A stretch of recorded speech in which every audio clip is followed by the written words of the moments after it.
ఈరోజు అపవాది ఈ రెండు నీ దగ్గర దోచుకుంటాడు. ఒకటి నీ తరము, నీ వంశము. రెండోది నీ ధనము. ఈరోజు ఇక్కడ ఎంతోమంది ధనము లేని పరిస్థితుల్లో ఎందుకు దేవుడు ఒక కాదు, అపవాది దోచుకుని చిల్లు పడిన సంచ ఎంత వేసినా వేస్టే.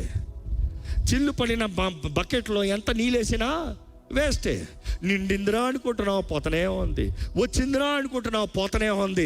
ఈరోజు చాలామంది చూడండి, జీతం వచ్చింది, ఎక్కడ పోయింది జీతం? పోయింది. డబ్బులు లేవు.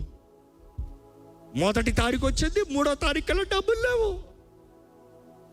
ఇక 30 రోజులు ఎవరినో అడుక్కోవాలి, 25 రోజులు ఎవరినో అడుక్కోవాలి. డబ్బులు లేవు. కొంతమంది కుటుంబాలు ఇదే పాట, డబ్బులు లేవు. ఎందుకు దోచుకుంటారంటే దేవుని కొరకు బ్రతకాల్సిన మనుషులు దేవుని కొరకు బ్రతకట్లే. దేవునికి ఇవ్వాల్సిన ధనము దేవునికి ఇవ్వట్ల. ఇది చాలా కఠినమైన మాట నాకు చెప్తానికి, ఎందుకంటే చాలా కష్టమైంది బోధకులకు చెప్తానికి.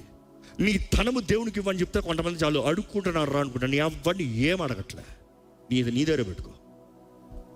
నీ హృదయం సరిలేకుండా నీది ఎవరికి కావాలి? అందుకని చివరిలో కానుక పడేటప్పుడు సిద్ధపడితే ఏయి, లేకపోతే పోనే. ఎందుకంటే నువ్వు కాదు పోషించేది, ఆయన పోషిస్తాడు. నాకు ఆ రోషం ఉందండి. ఆలయం సేవ ప్రారంభించిన మొదటి రోజు నుండి అదే రోషంతో నడుస్తున్నా ఈ రోజు వరకు. దేవుడు హెచ్చిస్తూనే వెళ్తున్నాడు కానీ ఎక్కడ తగ్గలే. కానీ ఒక మాట చెప్తాను, దేవునికి ఇవ్వవలసింది నీవు దేవునికి ఇవ్వకపోతే అపవాది నీ దగ్గర మిగిలినంతా తీసుకుంటాడు. దేవుని వాక్యం ఉంటుంది, పిండిలో మొదటి ముద్ద పరిశుద్ధపరచబడితే పిండి మిగిలినంత పరిశుద్ధమంట. మొదటి ముద్ద పరిశుద్ధపరచబడకపోతే మిగిలినంత కూడా పరిశుద్ధత కాదు. దేవునికి నమ్మకంగా ఇవ్వగలుగుతున్నారా? దేవుని మొదటి స్థానం మీ జీవితంలో మీ ధనంలో పెట్టగలుగుతున్నారా? It's a question. లేకపోతే నీ జీవితంలో ఆశీర్వాదం ఉంటుందని గ్యారంటీ లేదు. అంటే నేను దశమభాగం కరెక్ట్గా చేసేస్తే ఆశీర్వాదం ఉంటుందా?